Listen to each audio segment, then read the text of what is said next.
retrouve aujourd'hui pour un bilan lecture. Donc ce sont toutes les lectures que j'ai faites en février.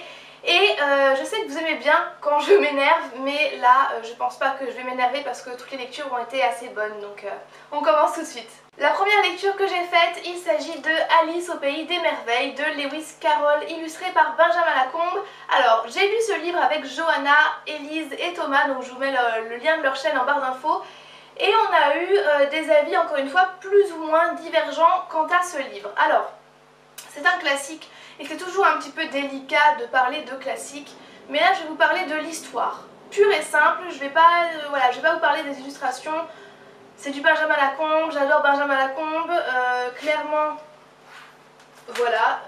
Donc là je vais juste vous parler de l'histoire.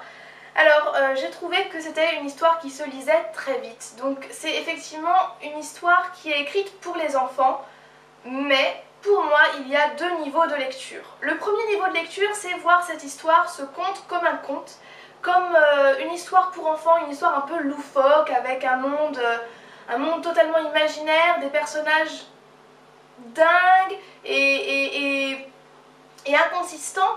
Et il y a le deuxième niveau de lecture où là, vous regardez cette histoire avec un œil un peu plus critique, vous essayez de trouver le double sens et vous vous dites « ce gars est un génie ». Et je me le suis dit à plusieurs reprises lors de ma lecture, je trouvais que Lewis Carroll était un génie. C'est brillant ce qu'il a fait là, c'est dingue, je veux dire, il pousse la logique à ses extrêmes et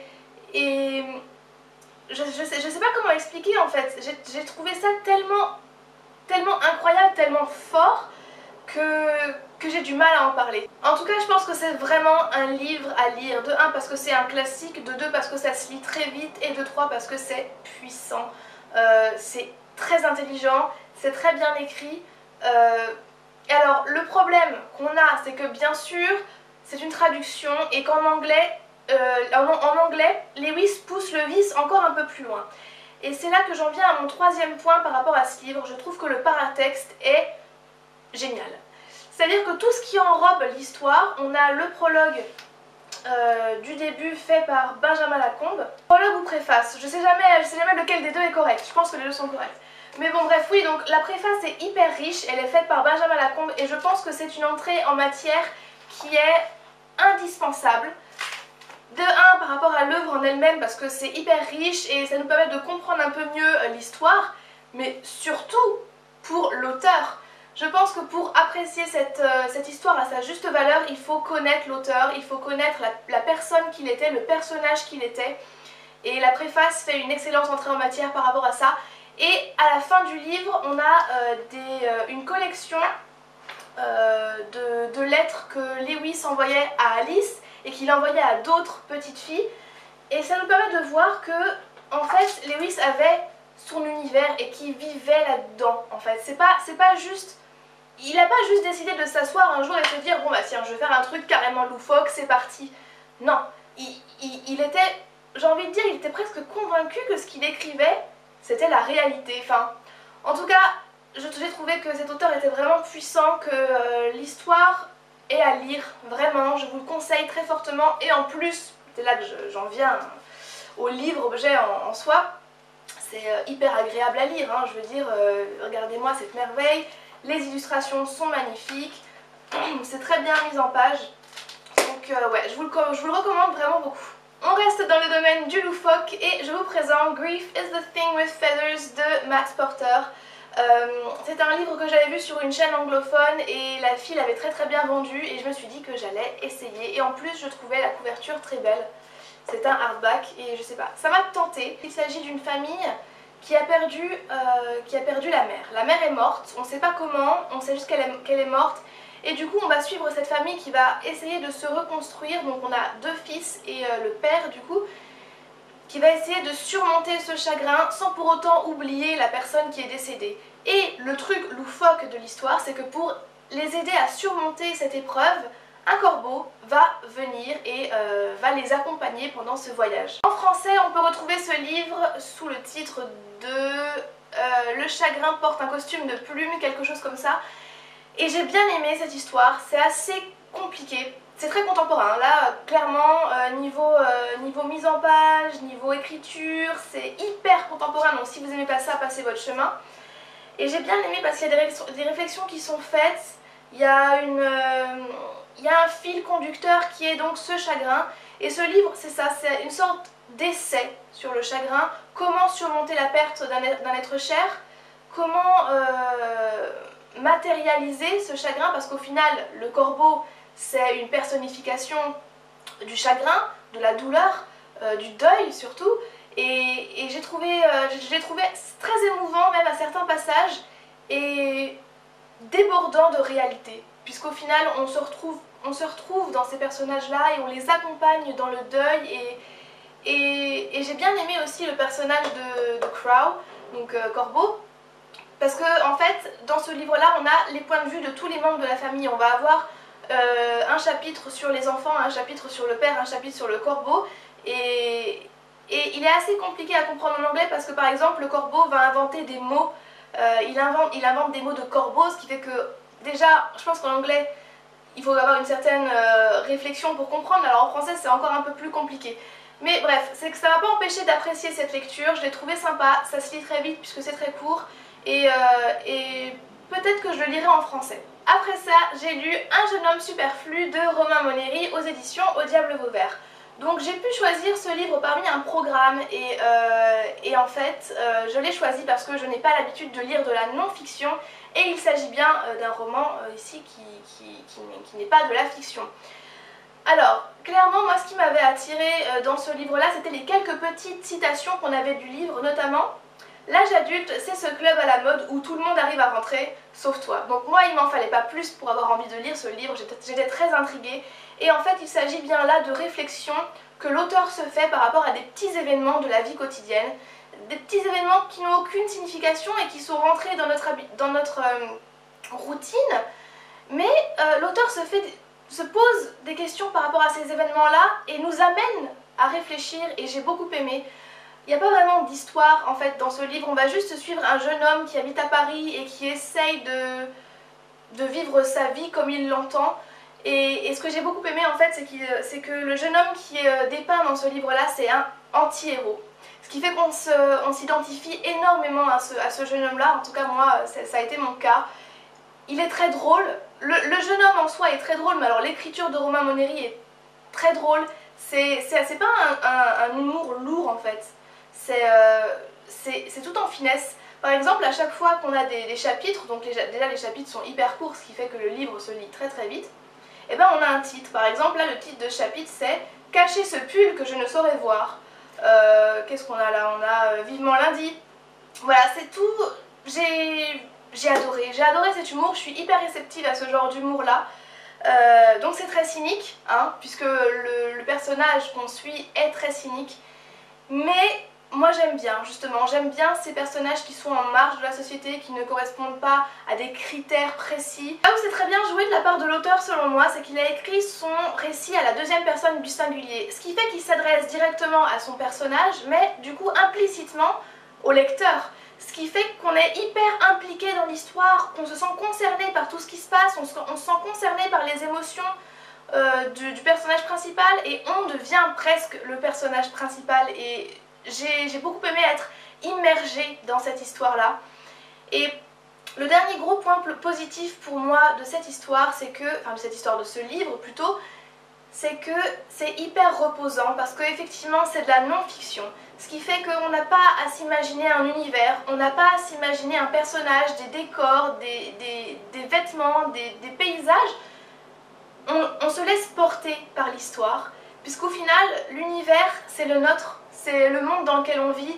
Le personnage, ça peut être n'importe qui, ça peut être vous et moi, ça peut être le voisin, donc j'ai beaucoup aimé ça. Et si le seul truc, si je devais dire un petit truc négatif par rapport à ce livre, c'est qu'étant donné que c'est pas de la fiction, on sait pas où on va. C'est pas une chasse au trésor où à la fin ils trouveront quelque chose, ou on sait pas où on va en fait, on suit juste le cours de la vie de ce personnage là. Et du coup à certains moments je pense qu'il y a des chapitres qui auraient pu être évités ou des petites, faire un peu plus d'omissions peut-être. histoire que ça se lise un peu plus rapidement, même si c'est hyper rythmé et que les chapitres font une page. Mais voilà, je pense que vous voyez ce que je veux dire. Il n'y a pas de but précis à l'histoire, mais c'est pas grave au final. Je suis hyper contente d'avoir lu ce livre, ça change vraiment de ce que j'ai l'habitude de lire et du coup je vous le conseille très vivement. Ça fait réfléchir et j'aime beaucoup les livres là qui vous font repenser ces petites choses du quotidien, qui vous font réfléchir à ces actes qu'on fait tous les jours et voilà. Et le meilleur pour la fin, comme on dit, je vous présente Revanche de Kate Clark aux éditions Robert Laffont dans la collection R. Ici on va suivre Jem qui est une adolescente qui vient de perdre son meilleur ami puisque son meilleur ami Kai s'est suicidé. Jem était très attachée à lui, elle était même amoureuse de lui. Malheureusement Kai était homosexuel donc forcément c'était un amour qui n'était pas réciproque. Mais ça ne les empêchait pas d'être meilleurs amis, ils étaient vraiment soudés comme frères et sœurs. Et la raison pour laquelle Kai s'est suicidé c'est qu'à une soirée Kai a été filmé pendant qu'il faisait une fellation à un autre garçon. Cette vidéo a été envoyée à tous les élèves du lycée et Kai n'a pas pu supporter ça, n'a pas pu assumer entre guillemets et a décidé donc de se suicider. Jem, forcément elle le vit très mal et elle va décider de se venger et de trouver la personne qui a filmé cette vidéo et la détruire tout simplement.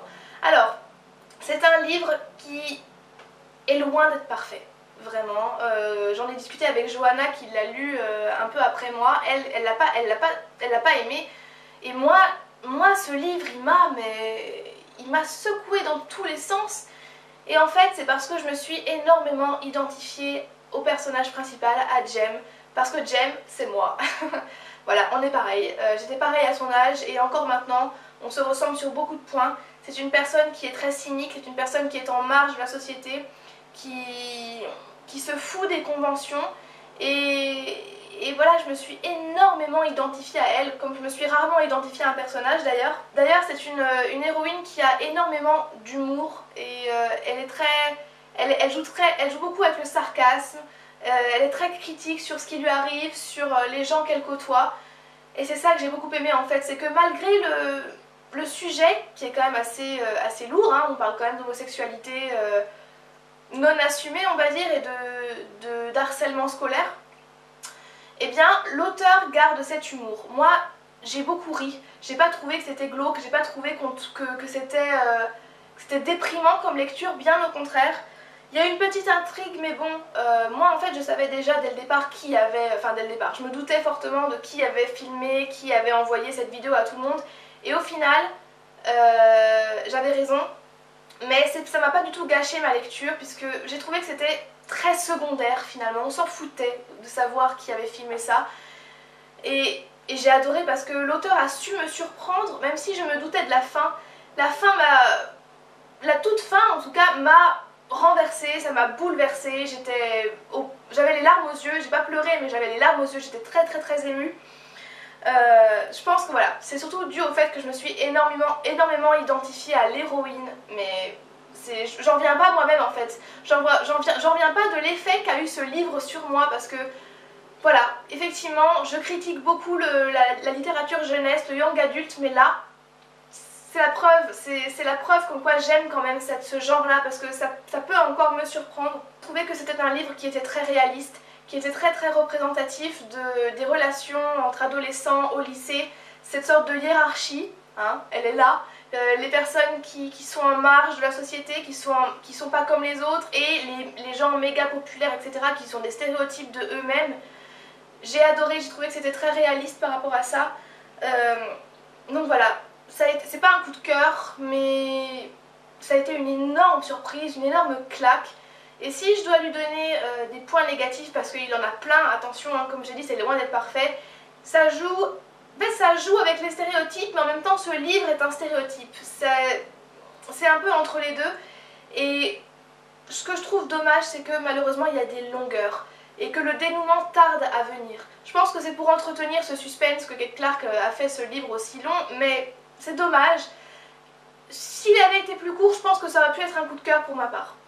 Mais bon, on s'en fout, coup de cœur ou pas. Le principal, c'est que j'ai vraiment apprécié cette lecture. Dites-moi vous si vous l'avez lu et si vous l'avez apprécié, parce que j'en ai parlé avec Johanna qui l'a pas du tout aimé. Ma copine Elise, elle, l'avait bien apprécié aussi, donc je pense que ça dépend vraiment des personnes. Et en tout cas, moi je vous le conseille. En littérature jeunesse, je trouve que justement il est très loin des stéréotypes de littérature jeunesse que j'ai l'habitude de lire en tout cas. Et je vous le conseille, putain, je vous le conseille, pardon, très très fortement. Vous savez tout des lectures que j'ai faites récemment, voilà, il y a eu du bon, je suis très satisfaite de ces lectures-là. Vous voyez que en fait je ne m'énerve pas pour m'énerver, quand je m'énerve c'est vraiment qu'il y a une raison derrière. Là j'ai fait que du bon. Toutes les lectures que j'ai faites, je vous les conseille vraiment. Et vous, dites-moi ce que vous avez lu récemment, histoire qu'on discute un peu de tout ça dans les commentaires. Merci d'avoir regardé cette vidéo, merci d'être là et à bientôt dans une prochaine vidéo. Bye bye.